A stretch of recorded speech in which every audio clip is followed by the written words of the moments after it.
Welcome, everyone, to another edition of Wednesday Night Shooting. I am Tonya Rogers here with still the SmackDown Live reviewer for Cage Side Seats, Andrew M. Swift. And still, even though that fucking Mark called me out in the review, did that comment get deleted? Probably not. I didn't flag it, so I found it entertaining.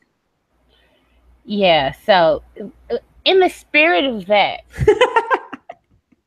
my fucking moves of the week are dumbass marks. Ooh! Hashtag.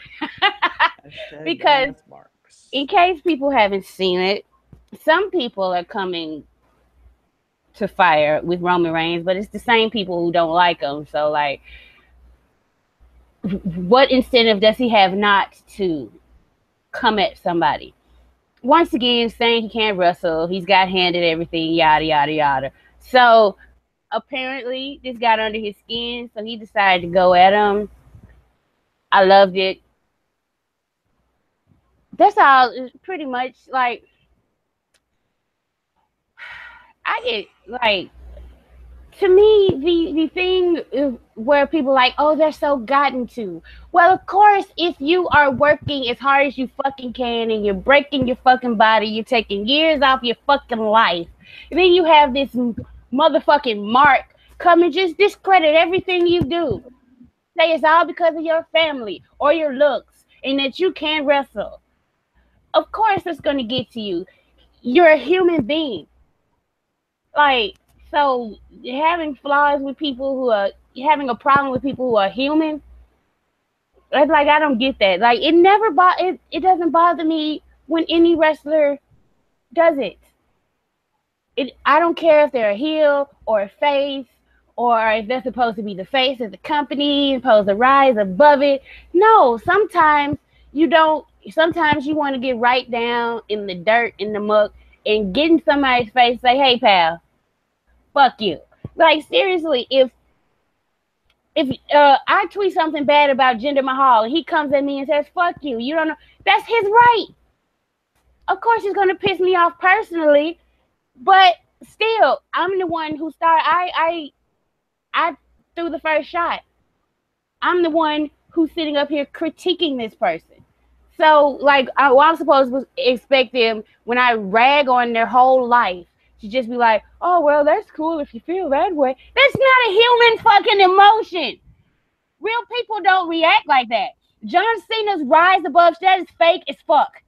And it's just like, it's little house rules where you have to use a tea cozy if you're going to sit your drink down. And it's fake as fuck. All that shit, he's doing this for TV. It's not a real person. Real people don't act like that. Shit. It just pisses me off. Like, people having all these long discussions about how somebody else should feel about people shitting all over them. This man is getting people talking about raping his wife and his daughter and killing them. He don't even come at those people, which he has every right to do. He probably just decided to blow off some steam and let me fuck with some dumbass Mark. The reason why people jump on that as a reason not to like him, you didn't like him anyway. You were just looking for a reason not to like them. Like the same thing with Sasha. You were looking for a reason not to like her. And now they gave you one. So you should be fucking happy. All right, let's see. What's going on in this week? Not much on TV. Not shit. WWE sucks. Let's be real. Yes, it's just not very good. The title of this show, if you're on CSS, the title of this show is not Everything Sucks. I got this. That's the PG. That's the PG version. Right. Yeah. The conversation I was having with Swift a few days ago, and he said, I quote, WWE sucks, Vince sucks, Trump sucks, fuck everything. And so I was like, that's the perfect title. The title of for the show. And so I made it that way. Obviously, that's too out there for CSS. I get it. Controversial, yeah. It's too controversial, but I'm that type of person. I get it.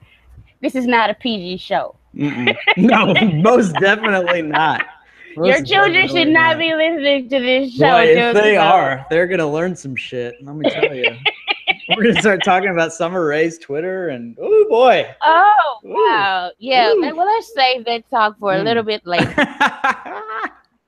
The big things I want to talk about is first, Roman Reigns has a special announcement about SummerSlam that he's making. Oh boy. So hopefully, you know, I like to consider him one of, if not the best backstage politicians in WWE right now.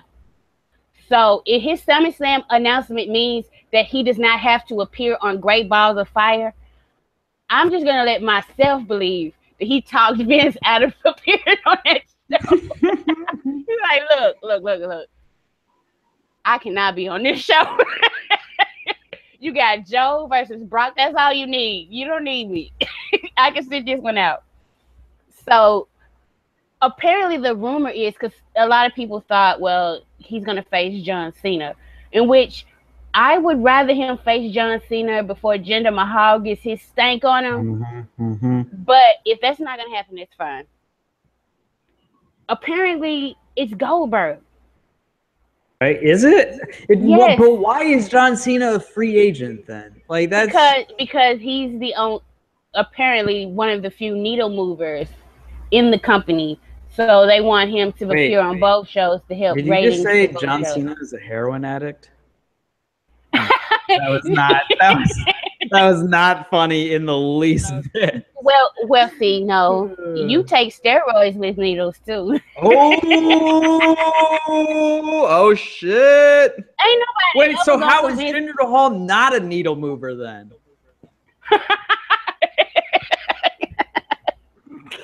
I don't know, but the ratings show that he is not. So apparently John Cena is going to be appearing on both shows to help boost the ratings, and it's not because Raw doesn't need the help. It's already better. Yeah, and might I add, like, I know that the finals of the NBA were going on during Raw, but Raw had better ratings last week without Brock Lesnar.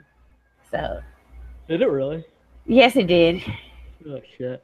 So excuse me. If Brock was some kind of a draw in which people are still grasping, the first hour of Raw this week was less than the first hour of Raw last week. That started with Roman versus Bray. Now I know there was no NBA game to judge from, so we just take all that with a grain of salt. But I would think people would at least tune in the beginning to see what Brock was going to do. And like, I know that Brawl got 5 million views or in counting or whatever, but to me it was just a garden. That's what they always do with Brock, and it's just like I don't care. And then the Brawl wasn't even that epic to me. I just had a pull apart, and then Joe was still in the arena. Like Brock, he put his hands on Paul Heyman. Brock should have been out for blood. Did Brock just get his little brawl on and go home, huh? Like, if I had been writing it, especially with the NBA finals, I would have had it so they were going to be fighting all during the show, and the actual police would have had to show up to stop them. And then that still wouldn't have stopped them. You know what I'm saying? But what the fuck do I know? I don't run WWE. Nope. So those are the two big major stories coming out this week. So you tell us about your show. Tell us about how that went. Oh, I had so much fun. I actually posted in a thread the write-up of it.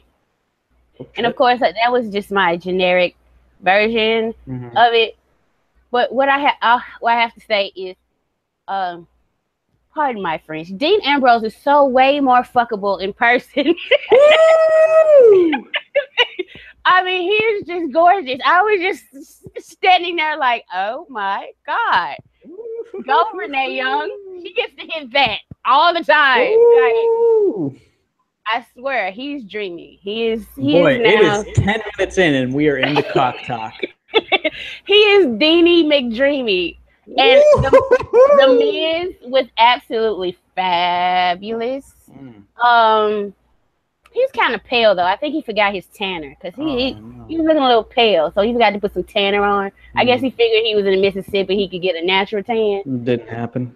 Yeah, but he was absolutely like right up there with Samoa Joe as like the most booed heel. And he got on the mic, he insulted us. It was great. I was the only person cheering for him, and people were looking at me like, "What the fuck is wrong with her?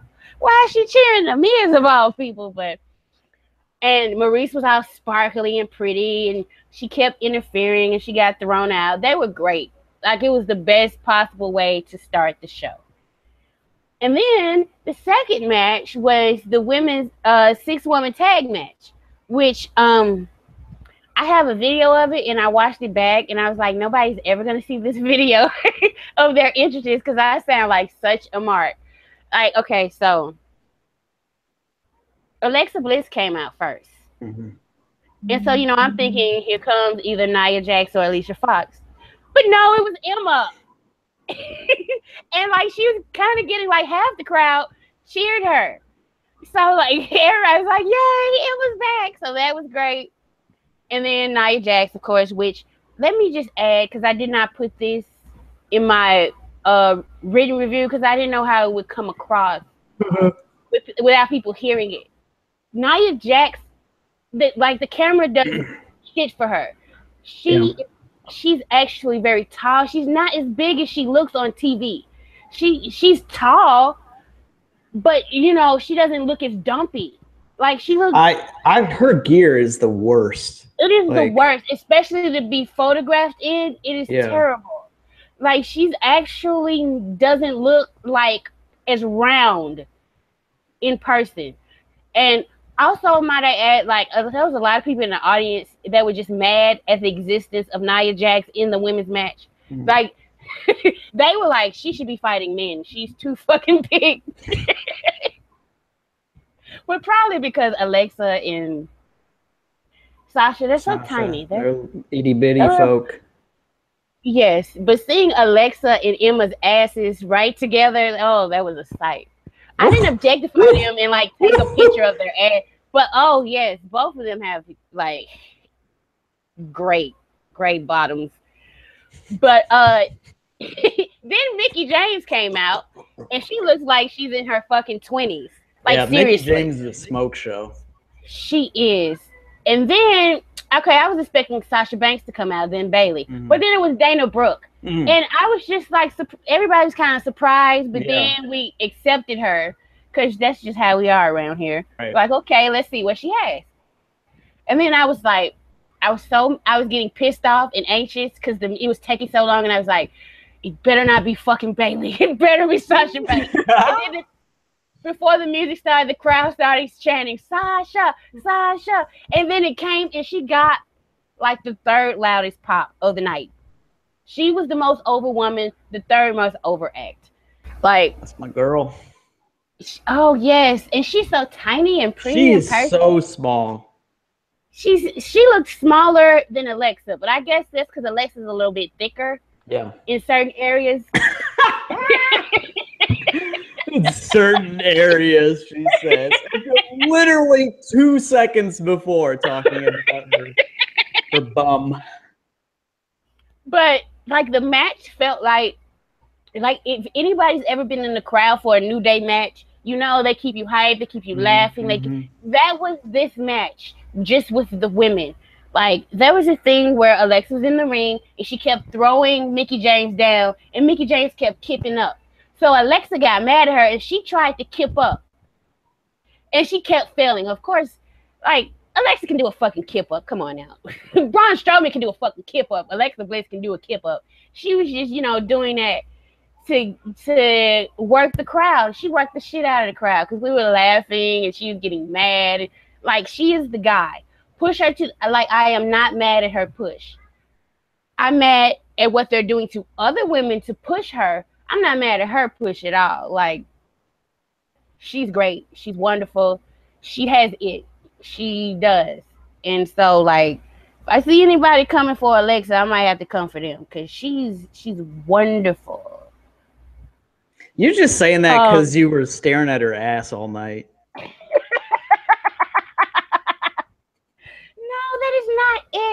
She played that crowd. Like, we were all like belly laughing. There are people legitimately think that she can't do a kip up. Like, it was wonderful. Hey, I've never seen her do a kip up. Have you ever seen her do a kip up? I'm just saying. Well, no, I have never seen her. See? You're right. I've never seen her do a kip up. You are absolutely right. Forever, and I don't believe in that. But Roman doesn't do it anymore. So some people can say they've never. I've seen him actually do a kip up. So no. But he can do one. So I'm just saying, like, I've seen Sumi. That's the first thing they make you do when you're training. I don't think she would have gotten that far if she couldn't do a kip up. I don't know. It just seems to me like she was obviously, playing the crowd. Well, yeah. Dana Brooke was the babyface in peril for most of the match. And she bumped big. She showed a lot of good fire. The crowd was into her. Like, I don't want to say she's improving, but it was like I was very entertained by it. Like, everybody, well, Nia Jax was just there. Let's just be honest. She didn't do that much. She was just there. But everybody else was great in that match. The third match was the Cruiserweight match. And, it was Neville versus Austin Aries. And, like, everybody in my section, when, like, Austin Aries music played, it was an audible groan. Like, we are fucking sick and tired of Neville versus Austin Aries. So my kids look at me and my daughter's like, Mom, I gotta use the bathroom. So that was our bathroom break. Sorry, Cruiserweights, but I did see the end. And it was all right for what it was. And Neville won with using his feet on the rope. So cheating. Right. So he at least cheated like a heel and got some heel boos. And then the funny thing, on his way out of the ring, there was this kid by the barricade that had a Neville suck sign, and Neville just stared him down with a scowl on his face. I thought it was so funny because the kid just kept following him with the sign, like, yeah, I said it, you suck. So that was fun. Then the fourth match was Heath Slater and Rhino with Kalisto against Titus O'Neil, who was super fucking, like, I was shocked. It was a lot of it was a lot all through the match. He got cheered when he first came out, and his partners were Curtis Axel and Kurt Hawkins, who nobody cares about. But, like, the most over people in the match were Titus and Rhino. And, of course, Rhino got the hot tag. He won with the gore. But the special part about that is while they were celebrating, Samoa Joe's music played. And, he got the Joe, as he came to the ring. But then he choked out Rhino, which got him, like, huge boos. Like, people, like, ready to kill him after he choked out Rhino. So he gets on the mic and he starts talking shit about how Brock Lesnar, another event Brock's not at. And I'm like, yeah, Brock doesn't even know there's a Jackson, Mississippi on the map. Like, come on now. But this brought out Seth Rollins. And Seth Rollins, every time he comes, he wins me over a little bit more. And he was great. And I got to touch his hand. And my kids got to touch his hand. So that was great. But, like, it was a usual, Seth Rollins match. Joe beats him down. Seth Rollins sells. And then when it's his comeback, he completely forgets that he just got beat up. And he's working I saw he was working way too fast for someone who was just getting the shit beat out of him. But what was the funny part is that they protected both of them because Joe hit him with a chair to get disqualified. And then Seth Rollins ran him out of the ring to stand tall. That was a match before the intermission. So Seth Rollins stayed out there for a super long time. Like, I think they were announcing that the intermission was going to happen, and he was still out there touching hands and signing stuff and taking pictures. So I always say he loves coming down here. So as long as he loves performing in my home state, I'm going to be all good with Seth Rollins. Yes. So after the intermission was the Drifter. And he was pretty over as a heel. But he sucks in the ring. He's terrible. Like, he doesn't have moves. He just brawls. I did not see him. He was against Apollo Crews. I didn't see him pull out one move.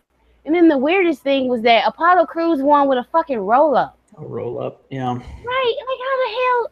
But, yeah, when he was singing about how much Jackson sucks and getting the crowd to boo him, I thought that was a great part. But, boy, all he was doing was brawling. All he was doing. So, I don't know. Maybe he was taking it easy because it was a house show, but the match wasn't that entertaining to me. So, the next match was a triple threat match. And, like, earlier on in the show, for some reason, they had Carl Anderson and Luke Gallows show up on the screen. And they were talking about how Jackson, Mississippi is a good brother town. So, I don't know if they were trying to get a face pop, but it didn't work. It didn't work. They got booed. Enzo and Cass, super fucking over. It is fun as shit to say along with them, and you can't teach that. It's super fun to say. So they got that for him. And Sheamus and Cesaro were over like faces. They did not get booed. They got cheered. There was a lot of "Let's go Cesaro, let's go Sheamus" chants. It was a title match, so they won. But it was a really good match. Also, there was a point in the match where, like, Luke Gallows stepped up to Enzo and whatever, and Enzo hit him so hard that spit went flying out of his mouth into the audience. It was like, we all were like, whoa, like, did he hit him for real? What the fuck is going on? So that was fun. And then the main event was Roman Reigns versus Bray Wyatt. In Bray Wyatt, it was a face versus face match because we love us some Bray Wyatt down here. He did not get booed. Well, he got booed a little bit, but he mostly got cheered. There's a funny story. Like, in the seat in front of me, there was a girl, and she was she was like 10 years old or so. She was in a Too Big Bailey jacket, and she had a sign that said, "It's my birthday." And Lord forgive me, this little bitch was blocking everybody's view behind her for every fucking entrance with that "It's my birthday" sign. So, you know, when it's Roman's we're all like standing around the barricade, waiting for Roman to come by. And the security guard gave her a sign so she can get her thing signed or whatever. But Roman, he did not come over to our section at all. And the little girl was crying about it. But I think it was karma, because you were blocking everybody's view the whole night. So you don't deserve. I did not put that in my writing because people were like, well, she's just a little girl. Well, her father was sitting right next to her, and he heard people complaining about how she was blocking folks' view, and he did nothing. So she gets nothing. No sign signed for you by Roman Reigns. That's what you just get. Be a better audience member. Have some respect. And then Bailey didn't show up, and Roman didn't sign her sign. It's called karma. God damn it. But like, I feel like a really good heel move to do would be to go over to her and be like, let me see your, like, some ID. Like, check her birthday, and then, like, look at it and be like, I don't care, and then just walk away. That'd be so dickish. I'm such an asshole. I can't believe I'm like casually swiping through Tinder as I say this, and I'm just like, wow, I can't believe I just said that out loud. That sounded really awful. But anyway. It probably wasn't even her birthday. But let me tell you, because I was really close to the edge, and Bray Wyatt and Roman were brawling outside. And there was a moment, it was a few seconds, and I'm sure I'm not the only woman in the audience who thought this, but I swear to God, he looked right at me and licked his tongue out. And I damn near died. I was like, oh my God, don't do that. You have a wife, sir. Don't make me find you. But yeah, so And I got to meet him last year, so I wasn't that bummed about it. But my daughter said that she was crying. I was like, well, don't be a sucky audience member. But overall, I had a great time. Oh, yes. So, like, Vince can screw them up all he wants as long as I get to go to house shows where Vince has minimal involvement. It's great. And I think it was money well spent. It was worth it. And I am gonna go I'm gonna at least try to go when SmackDown comes in December. But like that's around Christmas and Christmas gifts and like I don't think my kids are so spoiled. They're not gonna accept like you get to go to a WWE show as all their Christmas gifts. So I'd rather just buy the Christmas gift. Yeah, so I was pretty good on WWE. So I watched Raw. I heard you didn't. I did not. No, I was watching the basketball game. Oh, I was a Jordan fan. I wasn't a basketball fan. So I haven't watched regularly since he retired, which I know was a very long time ago. That was a minute ago.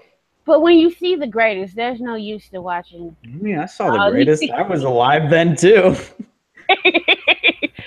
And it doesn't feel like a waste of time because all of these guys are not Jordan. And, like, not just Jordan, but that fucking team around him with something else, too. Like, the backup players were great. But, like, no, I can't get jiggy with these guys. And like, every time somebody gets compared to Jordan, if I hear they lose, I'm perfectly fine with that, LeBron. Ooh. Just like with Kobe. I'm perfectly fine with it when they lose.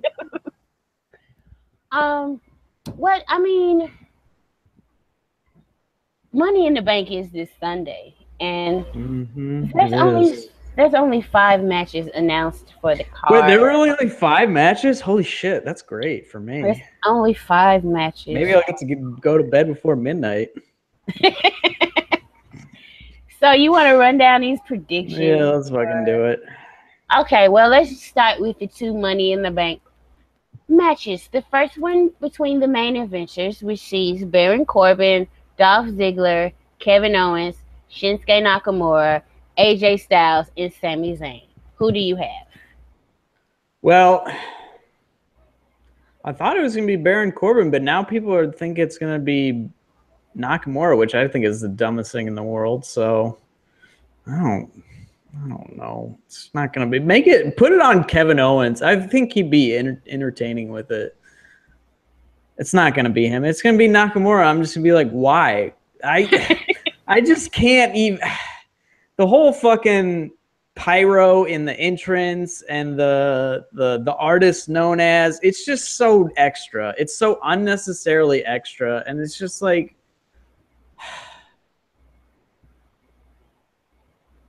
I got nothing. There's a deep sigh. That was the end of my comment.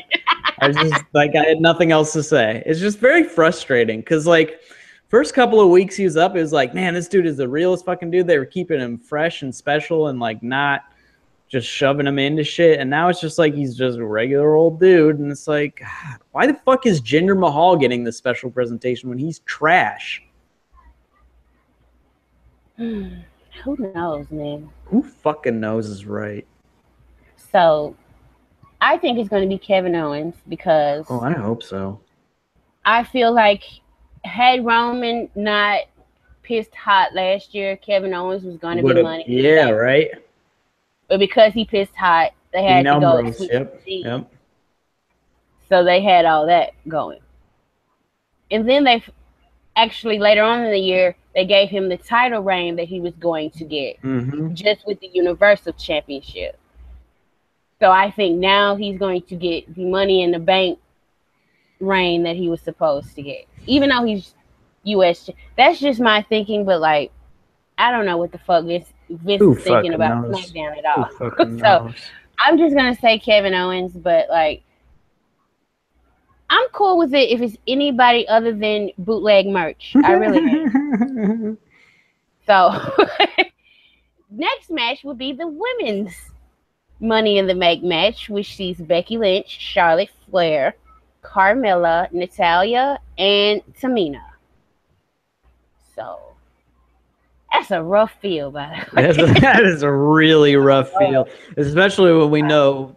Well, we don't know the winner, but the very strong informed speculation is one of the rough folks.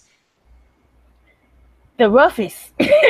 Actually, no, not the rough. You're right. Tamina is rougher. Tamina is because she can't talk worth shit.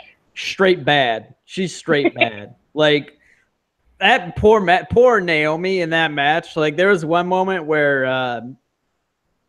Tamina did like a sidewalk slam or what? She like picked up Naomi or whatever and did like a sidewalk slam, and like Tom Phillips was like, God, Tamina's so powerful or whatever. But the whole thing was Naomi was literally holding herself up off of Tamina's leg. Like it was so obvious that what was happening. And I'm just like, why is she wrestling Matt? She's an enforcer. Like she's never been more than an enforcer. I don't understand. Whatever. It's just not so dumb.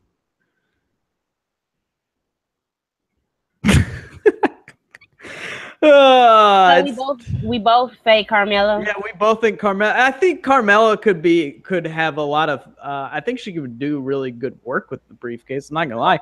I think Carmella is a great performer. I mean, she's a very bad wrestler, but I think like her talking and her charisma and like her like her sensibility and like her brain for it, I think is all very impressive, frankly. But it's just not. They've never really found something for her that works. They badly need to get her new music. Just like they need to get Dolph Ziggler new music. His same music is pissing me off. Every time it comes on, I'm like, you're fucking heel, dude. What the shit is this music? Was this the music he had when he was a heel, like back in the day? No, it was I Am Perfection. But it was sang by the same guy, and it had basically the same lyrics, except the chorus was I am perfection instead of I'm here to show the world. Oh, this is better. Yeah. Okay, so the next match we have is Randy Orton versus the affirmative action champion, Jinder Mahal, for the WWE Championship. And Jinder's gonna win. Next. Yep. Moving on to because we're gonna talk about other stuff with the last match to talk about, but the Usos versus the New Day for the SmackDown Live Tag Team Championship. I don't really see them building up another heel team unless Alpha comes out of the woodwork. But they're still gonna have a feud at least to start with the fashion police. Yeah. Okay. So that is my speculation. Usos retain. Yeah, I'm saying Usos. And then New Day have to actually earn a title shot instead of just saying, "Hey, we're the New Day." That's not a thing that happens on SmackDown anymore. Let's be real. I feel like every episode of SmackDown now should be like a line of wrestlers trying to get into Shane's office just to ask him for a title match. Like, I don't understand why it's not. This is what you have told me works. So why the fuck isn't everybody doing this? It doesn't make any sense to me. Yeah, everybody should. Really negative right now. My God. Well, hey, look at the title of the show. I know, right? Okay, the final match from Money in the Bank we are to talk about. It's Naomi. Oh, Jesus. I forgot about this shit. Defending the SmackDown Live Women's Championship against Lana.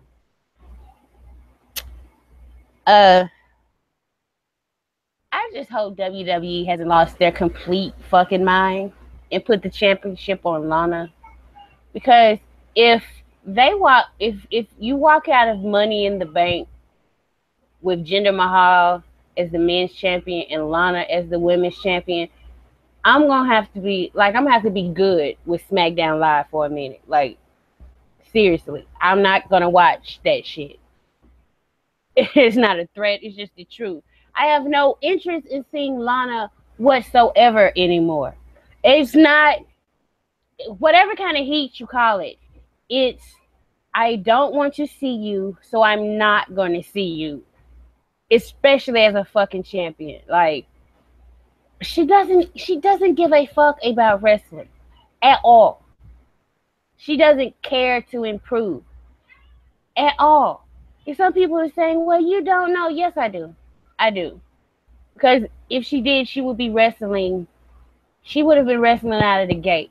She would be doing what all these other women have been doing down in NXT.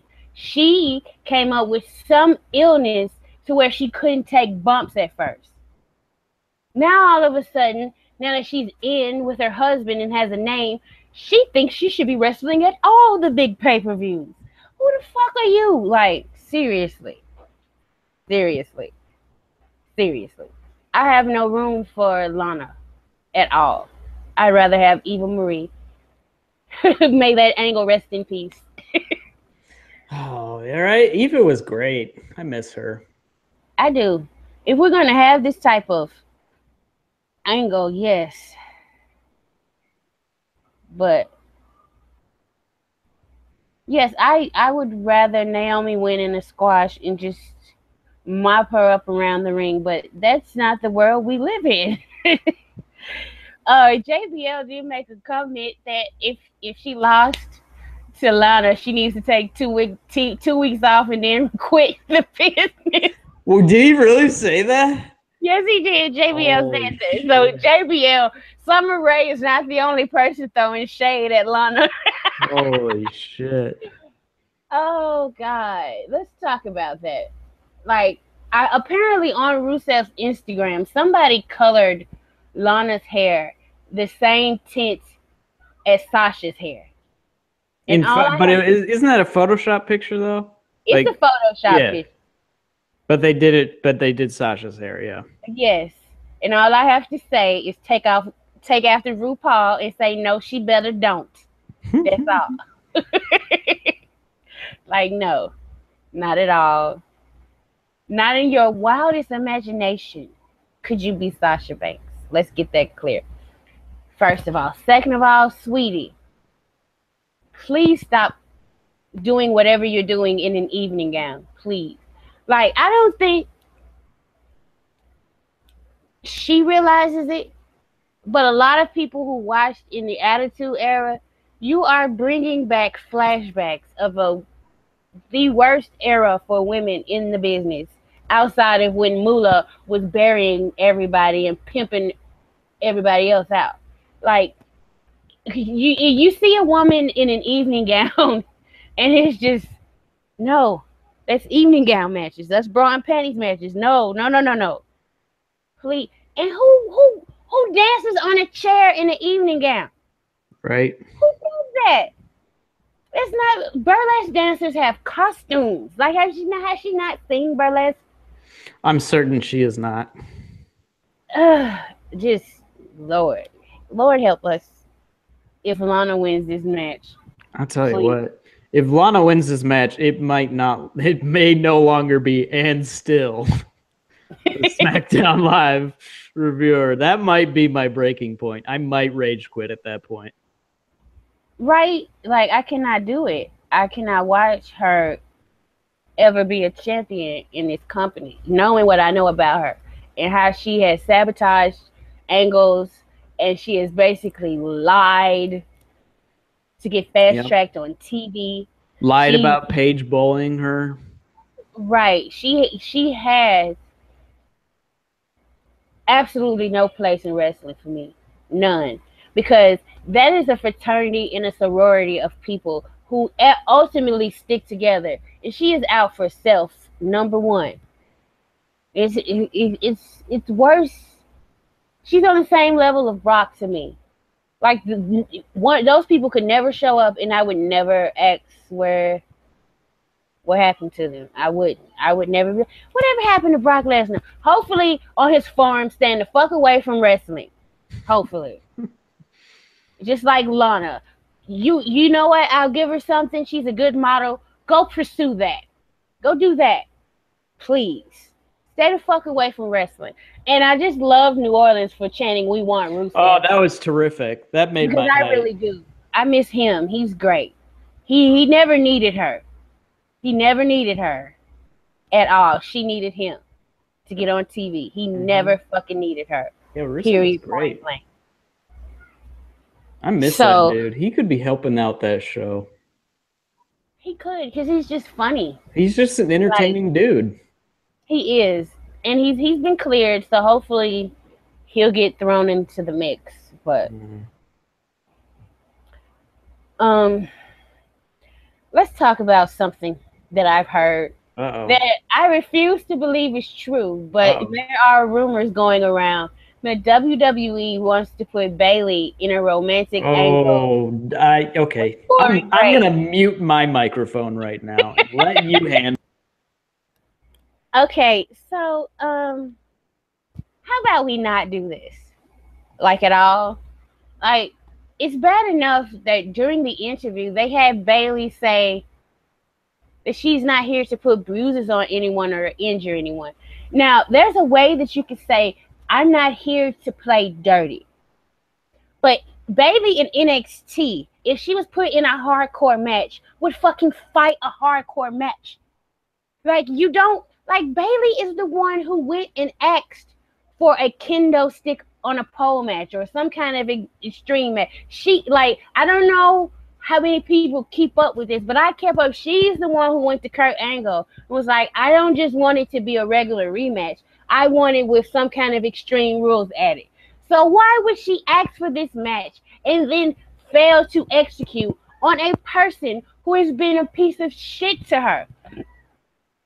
This is the same Bayley who retained her title down in NXT in the first ever main event for any WWE event where a woman main evented. She damn near broke Sasha's hand and got her to submit. Because why? Why is that? Because Sasha tried to break her hand in Brooklyn. Bayley has always been do unto others as they do unto you. And she will give people the benefit of the doubt. But if they show who they are over and over, no, she's not going to hesitate. The NXT Bayley would have beat the shit out of Alexa Bliss with that kendo stick. And it would have been great. They are turning her into the biggest sad sack. And then, on top of this, you're going to put her in a romantic angle with anybody. But Corey Gray, like, it doesn't make,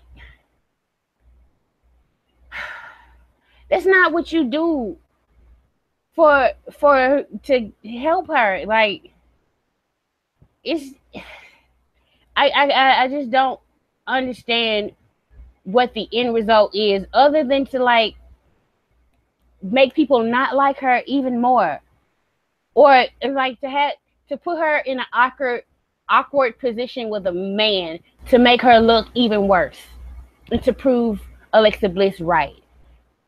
What I'm watching, what I see, and I don't say this very often, but what I see is a clear and deliberate character assassination going on before my eyes, and it's bullshit. I just can't believe it. So that whole thing, like, when I saw it and she asked her for a hug and said something about touching his back and he said he needed a cigarette after that, I was like, okay, moving on. But now I can't, like, is anybody in the comments, does this make sense to you?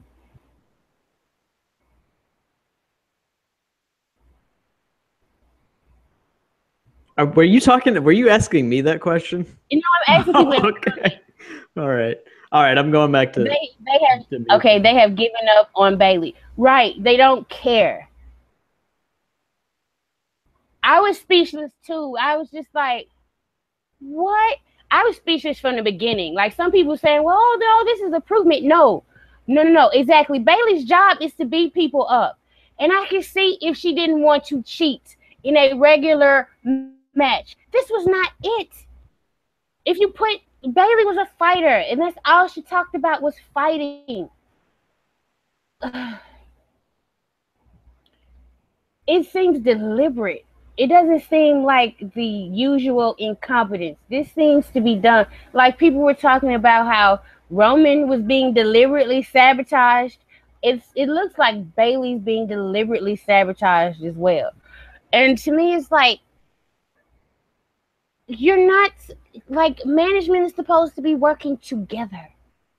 But like I always go back to CM Punk's his podcast when he was saying, well, if you do something that one person wants you to do and the other person didn't want you to do, then the other person be like, see, he did my thing. And the other person get mad. So then they're not gonna give you good they're not gonna give you any good stories, or it's political shit between writers and political shit between members of management. And we all know Triple H is like fighting against Vince McMahon's ideas. And the biggest like Triple H creation, bigger than even Sasha Banks, bigger than Finn Balor, was Bailey.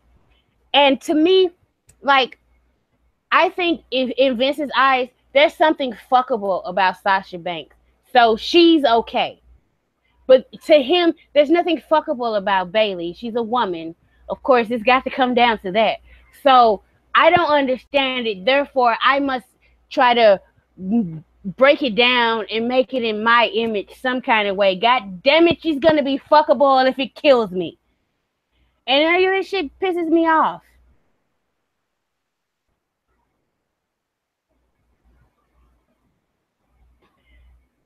Ugh. I don't know what's happening with Bailey. I don't know if she upset somebody or whatever it was, but things did not seem this bad before WrestleMania. But I don't know what's going on with Bailey, guys. We just sit hands, sit together and hold hands, and have a kumbaya about it together. Cause like, and this is coming from me who was not really into the like. I like my wrestlers edgy, and when I first saw her, I was like, "Girl, that attitude is not gonna work in WWE." But her character growed and progressed and became a person who I thought, despite how good she was, and she's inherently good, and there are very few inherently good characters coming out of that company, NXT included. She was so good at that, but she had adjusted her character in such a way that she could still survive, because if you did her wrong, she was going to come back and do the same to you. And she's going to get the better of you in that way. She really was like she wasn't even like Cena. She was like a female Hogan in some ways. And it hasn't even been a fucking year. And they're talking about putting her.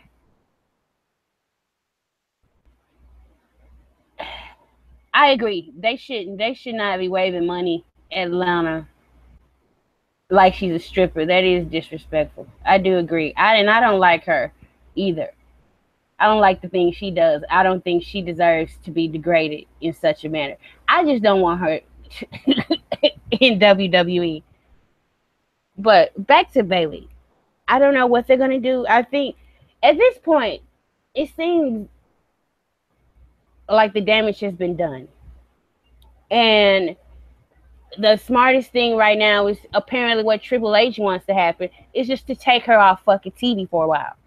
And so, maybe people can forget what transpired, and then she comes back, she's still a familiar face, but there's been some time between now and then. But like, it just seems to me like this is totally deliberate, and they're gonna keep this train rolling, and she's just gonna get buried further and further and further underneath the earth until Vince is satisfied with it.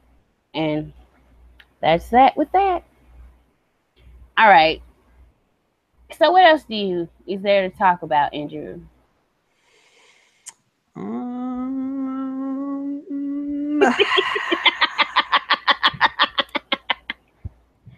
Did you see Becky Lynch's promo on the online promo? You saw that? Yes, I did. I fucking loved the shit out of that promo. Firstly, because Becky's terrific, and at the end when she like told a bad pun and like acknowledged it, and she's like, "All right, that one needs a little work," and then she like cracked up to herself. I'm like, "Oh, you're the most adorable person ever."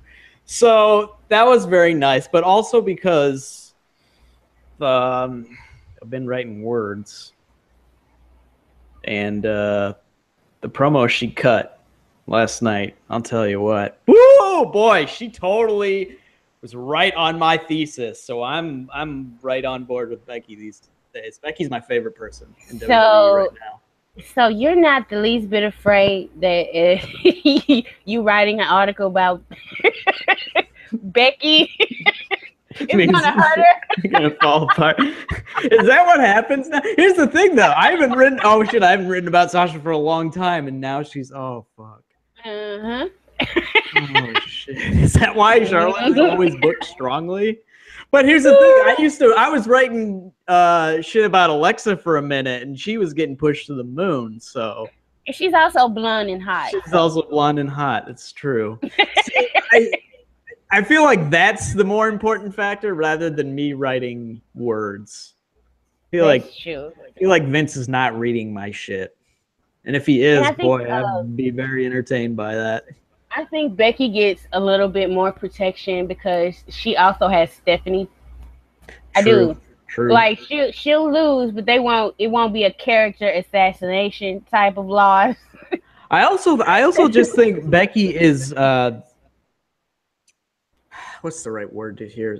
Not like politically better, but just I don't know. I think she knows her character better and like knows how to get around shit or get even put in bad scenarios to get Becky Lynch across in ways that most other performers don't necessarily, because she has that, legitimate acting background and stuff. So I don't know. She's great. She's terrific. I don't know why they don't put her promos on TV, because they'd instantly make SmackDown far better. She might get more over. She might get over when it's not her turn. No, it's not her turn. It's not her turn. I also got some words about Charlotte, and I know last week that I said I would never say anything bad about Charlotte ever again, and this is not actually bad about Charlotte. So I was kind of trying to do a fake out there, and it didn't work. I've had a hot take over the last couple of days, and I want to throw something out there. I don't know. I may be the only person who ever has thought this at all, but I don't think WWE has ever done a good job of writing the character of Charlotte Flair. Like, not in NXT, not when she was killing everybody on Raw. I think she's been booked well, but I don't think they've really done much with her character, and I think that's a big omission on their part, because she's got a lot of talent and a lot of things going for her, but she hasn't really developed an organic connection with like the crowd. And I think that's just because they like the only stuff that they've really done with her that has really been like written intelligently and written in a sense that made you feel like this is a real person are the two promos she cut on Rick. When like the first one, when she's like, get out of my ring, like, you abandoned me, fuck you. Like, it was like, oh, fuck this, fuck her, but also like, I understand where she's coming from, And then the second time, like after Rick endorsed Sasha, where she basically like doubled down on it. And it's like, yeah, I understand why she feels this way and why she's coming across as, it made her seem very human. I don't think they've like ever done a good job with her, because, I've written all these words about the other three horsewomen now. Well, words coming about Becky, but the other two horsewomen and every time I've watched so much shit of Charlotte's, and I'm just like, what am I supposed to be gleaning from this character here? Like, what's the depth here? And I don't think they've ever done a very good job of that. And it's kind of frustrating, because I feel like you go a lot of different angles, a lot of different ways to play that, to present that character. And they have relied simply on her being Ric Flair's daughter, but not explaining how that would affect the character's psyche in any way.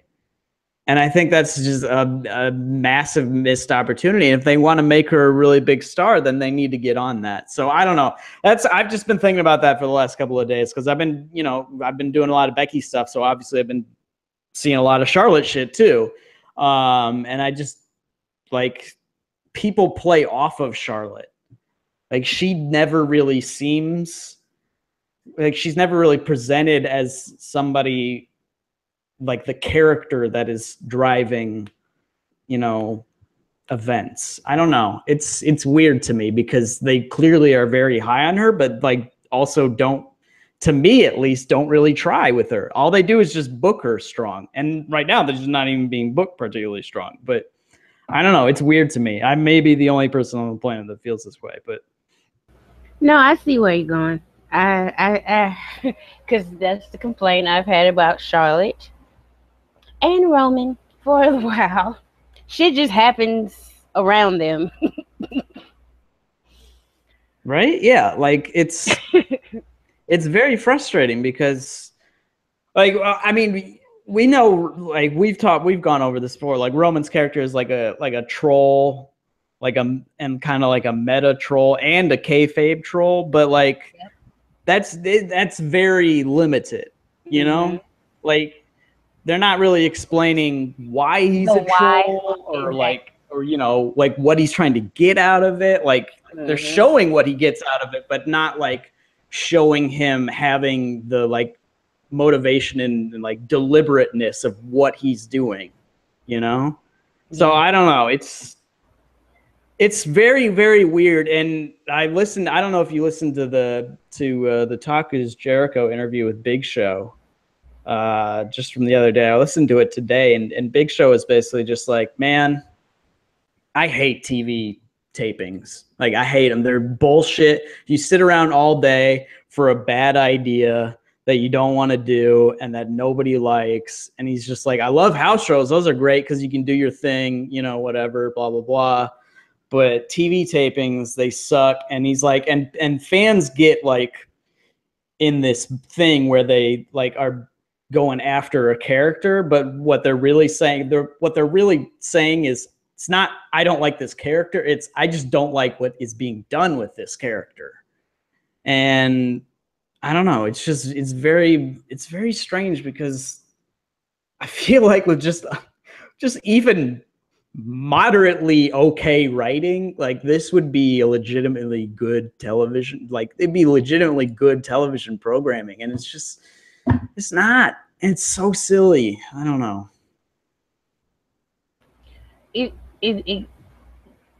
got too much away from the wrestlers deciding who their characters are, and instead somebody who's not the wrestler giving them a character. And then you have one writer do it, and then this guy gets fired, and then another writer comes in, and they change all the shit up, and so everything's discombobulated, and there's really no way to be. Like, seriously, John Cena, which is the complaint, he's great, he's good. The motherfucker has been having this exact same fucking feud since I've come back watching full time. Since 2013. Motherfuckers are jealous of him and want to take his spot. I can name a few that was different. Except him and Rusev was USA. Yep. That's it.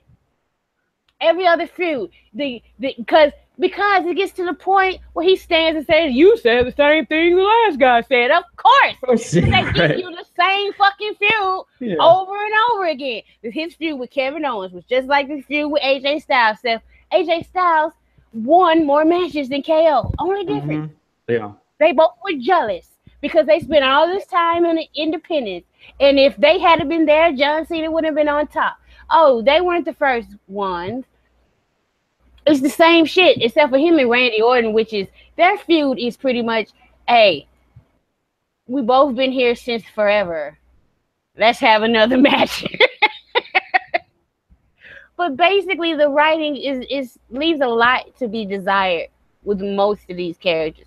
And if a person doesn't know their character and get their influence across properly, it all goes to shit. Just like you said, Becky knows who Becky is and who she wants to be, so she's able to get that across. And like, I think Bayley is and knows who she wants to be, but it's a simple fact that she has no voice on the main roster. Who is she going to go to and say, I don't like doing this? That's going to listen and it's going to make sure this isn't getting done. Apparently no one. Right? And it's the same thing for Sasha. Because Triple H is losing. If Triple H was fighting for him, he definitely lost both of those battles. Because Sasha was like, hey, she's popular in NXT and you're chanting for her. Here she is. They call her the boss. And she wants to save women's wrestling. That's it. And, and like, that's not the woman I just watched.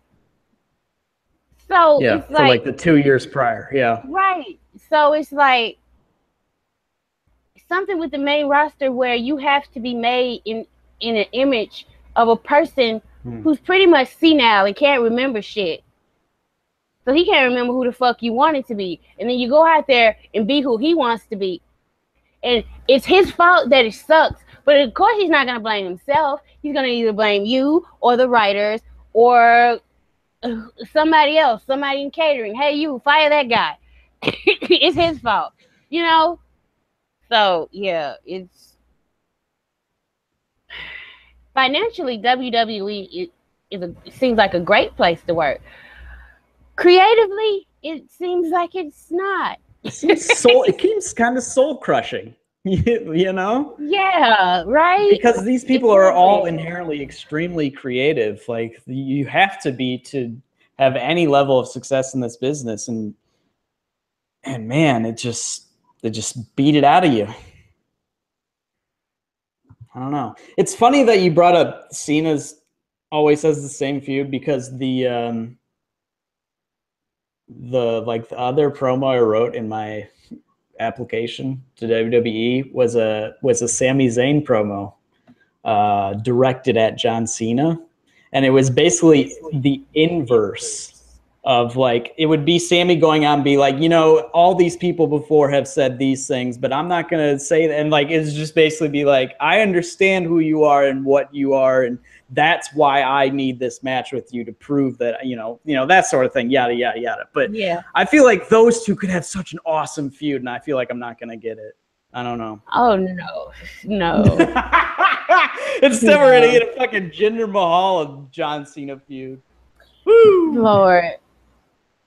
Somebody needs to rescue John Cena from facing Jinder Mahal. He has done too much to deserve that being his SummerSlam match. Right? Seriously. He's done way too much. This shit is okay, so 2016, awesome match with AJ Styles. 2015, it was, I mean, the match with Seth Rollins was kind of ridiculous, but it was fun. I was there in the building. It was a lot of fun to watch. I mean, I know Jon Stewart came in and fucking did all that, and it was weird as shit, but it was still a fun as fuck match. It was probably like the second most entertaining match of the night. Wait, what was more entertaining than that? It's probably the most entertaining match of the night. Maybe I'd have like the tag match, because that was when New Day were just getting huge, and they did their like New York. Yeah, that got edited out, but I'll always have that memory like in my head. So that was awesome. And then 2014 had the squash with Brock. That was crazy. 2013, the Bryan thing. So like, you just put Jinder Mahal up with those guys. It's just, why are we doing this? Like, it's especially me as like the guy reviewing the show. Like, I just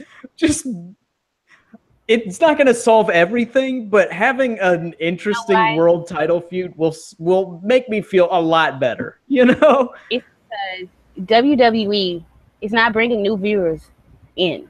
Nothing they've tried is bringing new viewers in. And the viewers that they have know too much. And like, this is not me saying that WWE thinks we know too much. We know too fucking much. We do know too much. We know too much, but we also don't know enough. But to the fact that if a heel is doing a great job, they get cheered, but they're not getting cheered enough to turn them face and make them the guy and bring in new viewers. So WWE apparently thinks the only way you can have a good heel to make a guy is have that person just be terrible at every aspect of wrestling. But that's the theory that's out there. I'm still going with my theory that he's doing everything he can to devalue the WWE championship. I love your theory. So that's such a fun theory. Because I said this. I was watching WrestleMania and they were showing that projection shit with the cockroaches and I was like, this whole feud has been done to devalue the WWE championship, putting it on Bray Wyatt, heat him up a little bit so he'll give him the title and continue to make him a joke, and then put it on Randy Orton, who, let's face it, nobody really fucking cares about. People were happy that he won the Royal Rumble because he was not Roman Reigns. Like seriously, otherwise, if he had just straight up won the Royal Rumble, it would have been a million people posting, why? Randy Orton, he's so old, he's boring, he's been here forever. Why can't you give it to a younger person? They didn't hear none of that shit because he eliminated Roman Reigns. That was the whole plan. And then you give it to, okay, let's just say it's India. Let's make that excuse again and put it on Jinder because he's the worst possible option we have on the roster. And let's have him have a long run with no credibility and give him 2 little tiny babies to help him win everything. Make the title a complete fucking joke. Meanwhile, Brock Lesnar and Samoa Joe over here killing each other. And then after Samoa Joe, it plans to be Seth Rollins and Finn Balor and probably Bray, but I don't think they're gonna give Bray that match. I just don't. Something in me tells me he's not gonna get that match. I don't know. Maybe Bray will just start saying more nonsensical shit and they'll just keep saying it. He'll like filibuster Raw. He'll just give like some really extended nonsensical promo. And then finally they'll like literally break the fourth wall and Vince will come out and be like, all right, fuck it. You get a Brock match. And then that's it. And that's the end of the show and everyone's confused as fuck. I would pop for that. They need to do shit like that to get me back. Like, just if your show's gonna suck, at least make it be crazy and sucky. You know? Fuck it. Fuck it. I don't care. Oh, and we're talking about Bray Wyatt. I would be remiss. Oh, we going there, huh? Yeah. Oh, yes, we're going there for a very good reason. Because I held this in when I first heard about it. I held it in. Apparently, Bray Wyatt has been cheating on his wife with the ring announcer JoJo. Look, JoJo is very attractive. So. Yes. So anybody who knows me knows that I have a thing for Bray Wyatt, and the fact that he don't mind a little chocolate, I was like, oh, so you're telling me there's a chance? He likes some brown sugar, huh? That's all right. That's okay. We all know them Southern boys. Every once in a while, they want to go to the other side of town. We know. we know, Bray. But did you have to break up your family? He finna get. His wife got the same lawyer that Alberto Del Rio wife, John Cena, and Hulk Hogan wife got, and Hulk Hogan wife stuck him for that. She had her teenage boyfriend living in the house that Hulkamania built, brother. And I'm sorry, Bray don't make that much money. Yeah, you don't make that much. He gonna need a Brock match when that lawyer finished. He gonna need some top billing. He go to Vince like, look, you have to stop fucking me up so I can get some more merch sales or something. I need to start making money right now. Right now. So let this be a lesson to all the married men that's cheating with they down low. Roman, don't text nothing else to Charlotte no more. Well, apparently she's supposed to be with Sheamus anyway, so which... Wait, what? Hold on. I heard that a while ago. What? It could just be a rumor or speculation. I've never heard this. Sheamus were dating. That's a I'm not sure. weird. I don't. I don't. I'm just saying. How old is Sheamus? Like 38. Before you go cheat, check your portfolio and see if you can afford to. I'm just saying. I'm just saying. Isn't this why people sign prenups? Like, why? Because that was his like college suite. Roman, Roman is. I bet you Roman didn't sign no fucking prenup when he upped and married his college sweetheart. That's mistake. You're stupid as fuck, especially if you got married while in the WWE. I don't care. Right. Listen, if I stand to make some money and the money's about to come in or it's starting to come in and I'm finna get married, me, a woman that lives in Mississippi, which is not a community property state, you are signing something that says you ain't getting shit from me once we break up. Nothing. I don't care what life you accustomed to living to. And especially, I'm a woman, so I'm going to get custody of the kids.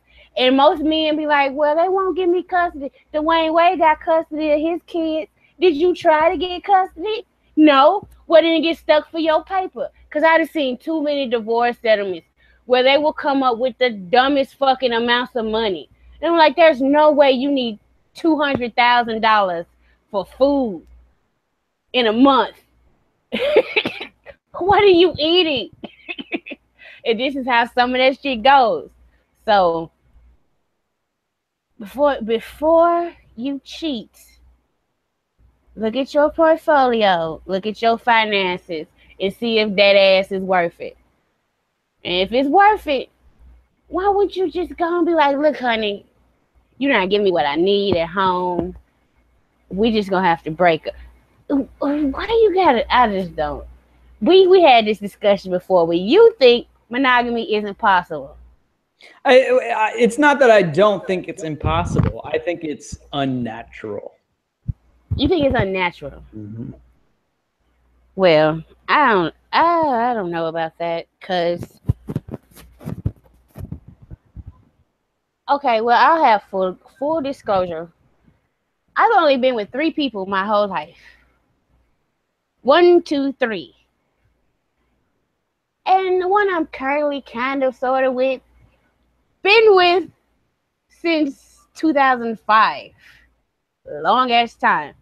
Don't really, like, if he would get his shit together, we would actually be in a relationship. But he can't get his shit together, so, he's just a booty call. But, like, I know I talk about a lot of people sexually, but, like, I feel like most of the people that I'm fantasizing about, after I had one conversation with them, I'd be like, nah, that's all right. It was nice talking to you, though. Because that's, like, the type of person I am. So I guess it just all depends on the type of person you are. Because, like, to me, it's a headache. Like, I've tried juggling. Like, let me talk. You have more than one person that are demanding all this time of you. I'm just like, no, leave me alone. It's not your day today. No, I can't do it. But I guess, like, I don't see how these men have, like, they got 10 women and they rotate. Don't you call the woman a different name? Like, don't you get caught? Like, I don't know. I don't know, Andrew. I think it's natural to be attracted to other people, but sex is very deliberate. It's like one of the most deliberate things you can do with another person. Like, there's a whole process. It didn't just say, whoop, oh, we're having sex now. You have, seriously, you have to get undressed. And most of the time there's foreplay involved. And during all of this, you could decide, especially if you have somebody at home waiting on you that's faithful to you, you can decide during all of this, like, you know what? I shouldn't be doing this. Let me stop. And let me take this in my memory bank and go fuck the shit out of the person I'm supposed to be with. Like, so it's too much effort. In other words, I'm saying it's too much effort for me to be with more than one person in that way at a time. Like, it's one person is draining enough. Jesus. Like, yeah, what you doing? I'm at home watching TV. Why did you like? I don't know if men do this around here. I don't know anywhere else, but they will call you on the phone and not say much, and then ask, "What's wrong? Why aren't you talking?" Like, motherfucker, you called me. Why aren't you talking? So, like, yeah, the whole dating and giving my time and attention to, nah, that's too much. He had to go get JoJo. He had to go get that and spend time. Like, I'm sure it just wasn't an incident where they just both showed up naked somewhere and then he accidentally slipped inside the vagina. I'm serious, there were various steps to where I'm sure there was flirting at first. And by the way, I wish I had known this before Friday, because I definitely would have been checking to see how JoJo and Bray Wyatt interacted at that house show. But I didn't pay attention to none of that. But like, there are certain steps that you get to, and in all those steps, he didn't think once, this might come bite me in the ass with my wife and my kids. So I don't feel. I mean, there's no sympathy there.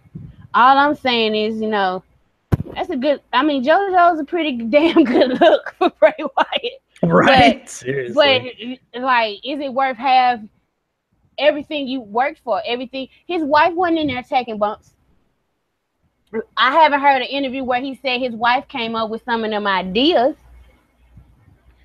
Well, I mean, clearly she wasn't taking bumps because she was pregnant and all. Yeah. Wait. What? She's pregnant? I think she had a child while he was, he been with the company since, like, I think it was 2010 when the Nexus came out. I don't think he was an original Nexus, but he popped up somewhere, and I wasn't watching. But he's been with FCW, WWE for a long time, and she's got small kids. So I imagine she was holding down the household while he was off training and learning and those type of things. Now, I think she should get child support. The term spousal support, I have never fucking agreed with. Get up off your ass and get a job. I'm serious. I don't care. Tiger Woods' wife, by the way, and Tiger Woods' wife was done dirty. He did her dirty. Mm-hmm. Dirty. That was the thing to me, and I was a lot younger, so I felt a little bit different about cheating and stuff. But that was the thing to me that opened my eyes and was like, women don't respect women nearly as much as they should. You see, that's why I'll talk about these things with these married men, but if push come to shove, I know you're still married. Especially you're a wrestler, you're off on the road, your wife barely sees you. She probably loves the shit out of you. You don't know what she's doing, that's true. But I know what you're doing if you're in my face. And one day I'm going to want somebody for me, my own husband, that's not out carousing with other women. I am going to respect this woman enough not to fuck her husband. That whole Tiger Woods situation was like, women don't nearly respect women enough. So fuck men respecting women. Let's respect ourselves first to not be the side chick or the side piece. That shit ain't cute. It's never cute. And speaking from personal experience, I was a side piece at one point. I was young as hell. Man, I'm not doing shit. It would have been some other bitch face he was in. Women need to realize you're not special. Like, I hope JoJo don't think she's special. If he cheats on his wife with you, what is he gonna do? That man can never, in my opinion, never personally truly be yours if you know how he came to you.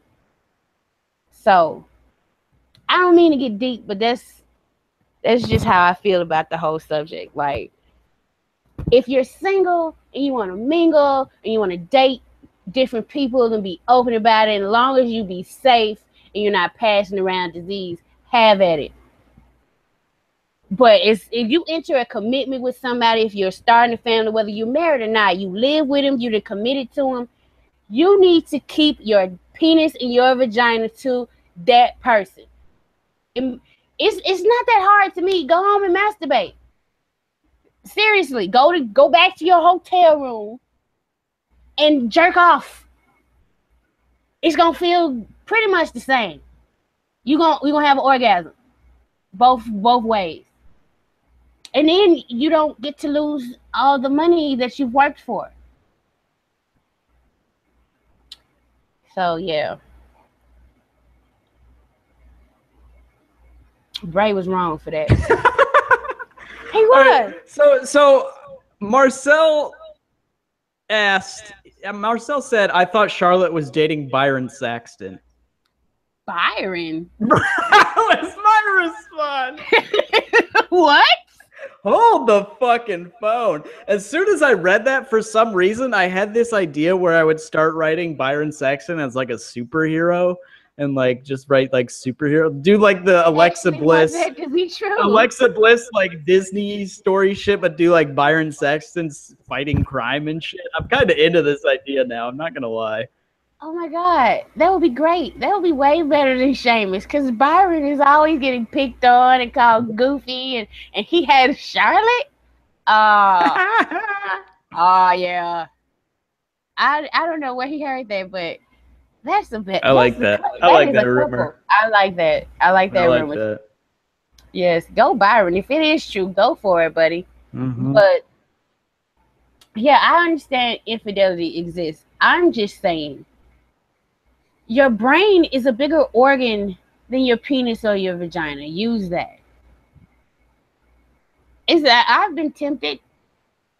We're all but Tonya, the heart is like, is the heart bigger than the brain? I have no fucking idea. Okay, I don't know. But if you're in love with somebody outside of your relationship, there's also, like, when you're starting to develop those feelings for that person. So you still should go to the relationship you have and in that one. I don't like betrayal. I like being totally open and honest. And if you're not some people, okay, well, let's go to this. I watched the last season of T.I. and Tiny's show because I just wanted to see. I mean, if you're gonna put your marriage imploding on TV, I am going to watch it. So I'm just watching this, and it's like, it's coming out now that she was okay with him stepping outside of his marriage to a certain degree. Yeah, see, that's a tricky one because, like, I get it. I invite you in my house, but I don't want you to, like, fuck up the furniture or whatever. But still, you open that door. So there's no telling what trash might come in.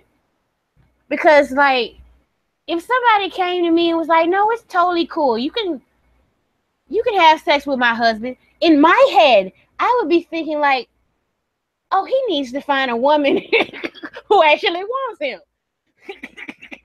What do you...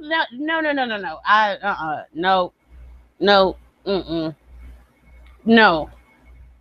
No. You have to have boundaries on that. So if you're the type of person who doesn't want to settle down, why did you settle down?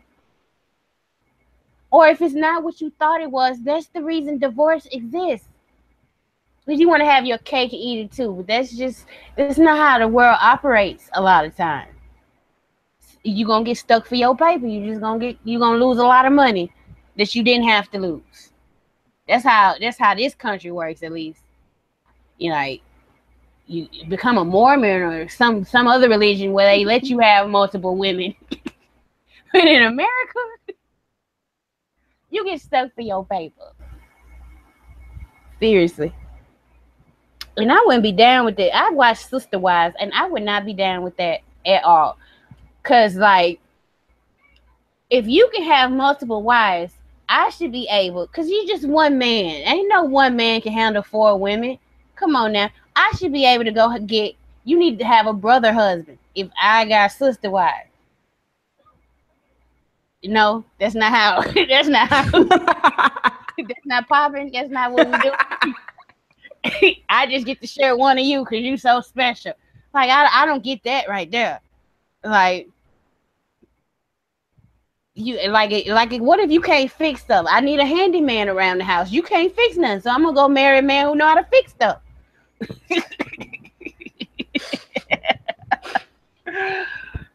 Who doesn't know how to fix shit anymore? All you need to do is look up Google and it'll fucking tell you how to do anything.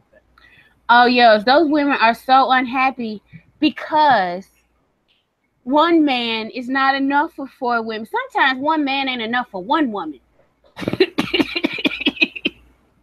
Because especially if you get with the wrong one, and that man's a dweeb. He's a dweeb. Oh, he is. Ain't nothing about it. Like he just got a household and all these problems, and he can't satisfy none of them women in any kind of way, and he can't be a good father because he's stretched so thin, and they basically each other's husbands, and he's just there. They ought to be with each other and it'd be real sister wise shit. Like, mommy, where's daddy? Oh, we don't need daddy. We got 4 now. 4 women all come together like we're all gonna be married to each other and help each other raise this bastard's kid. That would be a great show. But he's still there, thinking he's the head of the household. But yeah, this took a turn. Well, it always does, you know. Yeah, it always takes a turn. I feel like we have not been nearly as angry or upset as our title suggested we would be.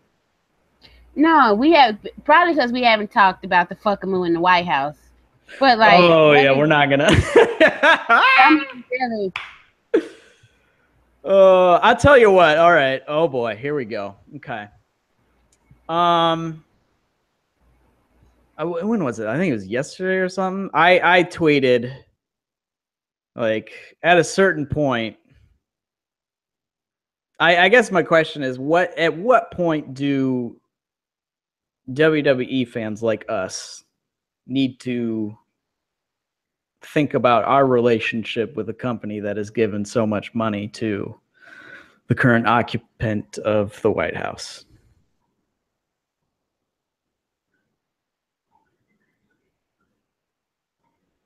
And it's a question I've been wondering about for quite some time, to be honest. And like with every day, like shit gets worse and worse. And I'm just like, it's not just, man, like I really didn't like George Bush, but like I wasn't gonna like boycott entertainment shit because of him. I just thought he was a fucking idiot, you know?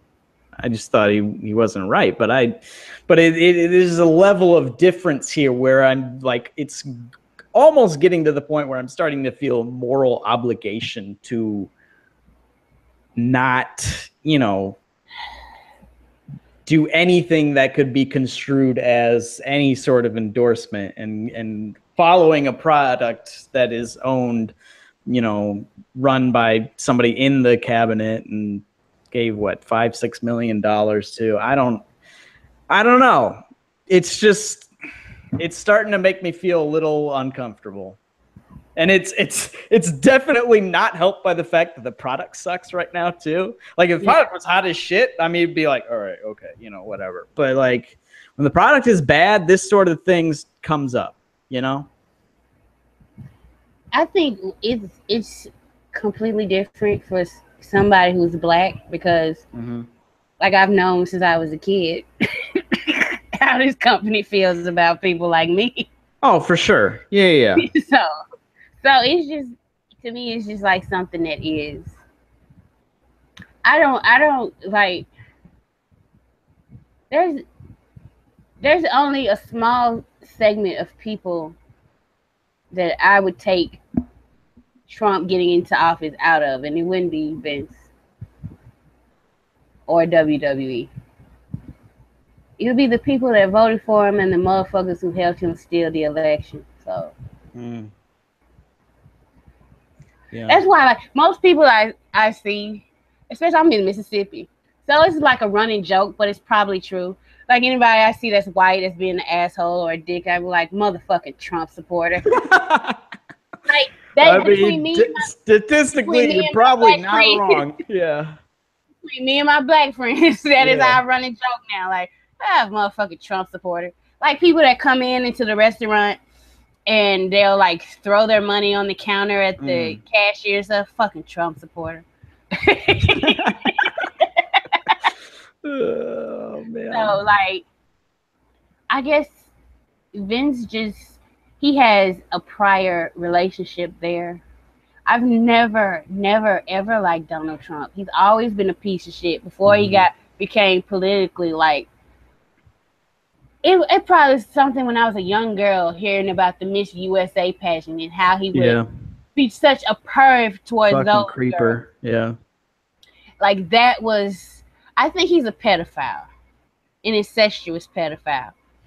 I do. And, like, I just felt like Bush was just wrong on certain things, but I always felt like there was a level of respect. Yeah, like a level of decency. For humanity. Decency for humanity. Yeah. And, like, the things that he did during war, like torturing and stuff, I think he felt like, or he was manipulated into thinking, well, it's war, there are no rules, so you have to do this. But Trump is just a piece of shit. Wholesale. He is a piece of shit. And it's really cool because I have been going back and watching South Park, and they kill me with those fucking member berries. Member berries is why this motherfucker is in the goddamn White House. Remember this? Remember that? Oh yeah, I remember. Like, people just want to feel safe and like they're kids again. This is not our generation doing this. It's not. It's our fucking parents and grandparents. Not mine, personally. not mine either, but yes, definitely the generation. Yeah.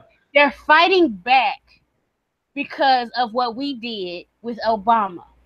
This is a direct result. They're fighting back, and they don't give a fuck what happens, who we want in, and the changes we want to see happen to the world aren't happening because if they voted that motherfucker in, so they're fine and dandy. Let all that shit burn, just as long as our kids and grandkids don't get what the fuck they want. And it's this resentment towards millennials I just cannot get. I'm sorry, we're not as backwards as you fucking were. I'm sorry we think equal rights for women is a good thing. I'm sorry we don't want black people slaves and hung anymore. I'm sorry that we are forward-thinking people and you aren't. That's the fucking truth. It was just the media. I read this shit and they said it and it happened. It came fucking true, making Hillary Clinton and Donald Trump seem just as bad. So you're fucked and whatever. So a lot of people just stay fucking at home because it's between shit and shit. Why should I vote? Disenfranchising people. All these new voter restriction laws and rigging the motherfucking vote. I don't care what people say. Russia's coming up too goddamn much for it to be a coincidence. Ain't nobody pulling this shit out of their ass. And if you believe that, you're a dumb fuck. And I don't want you to listen to my show. I don't. Like, it's serious. They political correctness they're pushing back on it. So we need to push back on their fuckery. That's the only way. We don't need to try. People talking about we need to understand how this happened. I know exactly how it fucking happened. Lies and propaganda. That's how it always fucking happens. Through history. Those who do not learn from their history are doomed to repeat it. But learning about it does not mean you have to find it acceptable and kowtow to that bullshit because it's not right. Okay. Anything else you want to say? I feel like now we've gotten closer to the name of the show. I feel like we have come close to hitting the mark at least.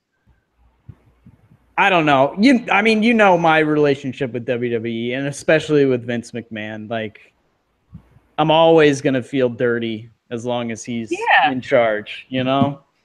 But it's just an extra level of dirtiness now that I don't know. Mm-hmm. It just makes me think second thoughts. I can definitely understand that, but I was having this conversation with my sister, and she was like, right now it seems bad. It does. But what this Trump shit is doing is exposing all of these motherfuckers. They cannot live forever. So they need to be exposed. And somehow we need to weed this shit out of our way of life. There is a, like, it may not seem like it, but there's a time limit on this shit. Statistics shown through polling. This generation did not vote for that motherfucker. If it was just us voting, he would not be in the fucking White House right now. Those people are going to die. It's going to take a while. It's going to take a long while, because it might not take that long, because they try and get rid of all the old people health care that they voted for. They voted them in. Like, I don't get you trying to kill your constituents, but okay. But I still see hope. Obama is still a beacon of hope to me, and I see what this is. Anytime there is progress, there is going to be pushback. Yeah. But you got to keep progressing. You cannot feel defeated. I think about my ancestors who was in fucking chains. It's like, if you feel that way, go watch Amistad. Everybody, black, white, or whatever, go watch Amistad. That is about slaves who broke free from a slave ship. They knew what the fuck was happening and they wanted their freedom. Go watch that movie. Go watch you some Roots. Stay empowered and just know shit definitely can get worse. It most definitely can. But like the relationship I had with Vince, I recognize his creative genius, but he is a tremendously flawed person, and a lot of that shit, he's a victim of abuse. Yeah. Severe abuse. Definitely. And it doesn't excuse him. It just makes me understand. And there are things that were racist that worked back in the 80s and 90s, and he still keeps them because he thinks that's what works. The world is changing around a lot of these old fucks, and they don't know how to handle it. Yeah. Like, all the 1% are all these old fucks who the world is changing around. So they had to get together, and they don't want the world to change because somebody might take their money. It might not go to their ne'er-do-well fucked up kids. Some of us undesirables might get it. They can't have that. So they put an idiot, a puppet. Trump ain't nothing but a puppet, by the way. He ain't running shit. In the White House. And he's just do-do-do, puppet master, do-do-do. And have him out there. And have all these part-time patriots that sit there and whisper like, I don't think that's right. But in public, they're so scared of losing their position that they won't say anything. These motherfuckers need to be the first people you vote out of office. Those guys who have a problem with Trump but only talk to each other about it and won't tell us the truth. Vote them motherfuckers out first. Then you can get to the real problem, because they're the ones protecting the fucking problem in this country. But like WWE. Yeah, WWE is like, that's still an escape. I can't, like, yeah. It's not gonna hurt Vince. He's made his money. Yeah. I'm hurting these people who, good people, don't agree with none of this shit. They're just trying to work at like the biggest company. It's not their fault that WCW didn't have their shit together. And yeah, right. Paul Heyman was a fucking crook, and both of those companies went under, and the only big game in town is WWE. It's not these current wrestlers' fault. So I'm not gonna. To me, boycotting WWE does not punish the people who need to be punished. It only hurts the talent. Yeah. Exactly. So that's where I am with that. I'd rather just, like, let's form some grassroots organizations, get these motherfuckers out of office if we can. Don't give up. Please don't give up. Get your ass up and vote. Even if they steal it, make them have to steal your vote. Don't just give it away to them. That's what pissed me off so much about this past election. The droves of people who felt like it didn't matter, so they didn't go vote. I mean, shit, I voted and my vote doesn't matter whatsoever. So, like, literally, I live in DC. I don't have representation, like, even possibly. So, you know. My state always goes red. I'm getting my ass up to vote regardless. Fucking regardless, because one day it might not go red. Shit. Yeah.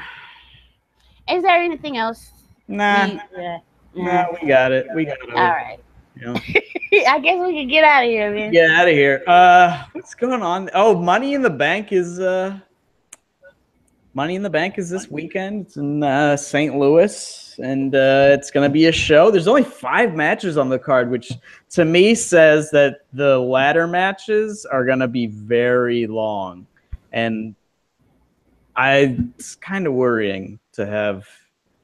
Like, if that women's ladder match goes over 20, 25 minutes, boy, I tell you, that could get messy real fast.